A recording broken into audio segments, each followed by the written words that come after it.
Alright guys, palipatulog na sana ako kaso nabasa ko to, nakita ko to, yung post ni Fast Break, legit to Kaya pag komentuhan muna natin, mabilisan lang, short lang naman ito.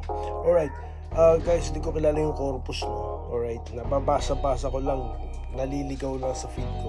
Pero grabe naman po itong mga netizen. Itong netizen na to particularly na bumanat sa kanya, na tinawag siyang oops. Grabe naman yan. Alam nyo guys, no, ito stand ko dyan. The fact na galing ka ng PBA, di ka basta-basta. Kahit nga lang galing ka kung sang liga yung tawag dito, yung galing kang UAAP, no, naging varsity ka, no, hindi ka basta-basta. Ano pa kaya galing kang PBA tapos tatawagin kang oops? Wala naman ang respeto, wag naman ganun, no? Wag ganun guys. Wag nung gagayahin to. Grabe naman. So, yun lang, no?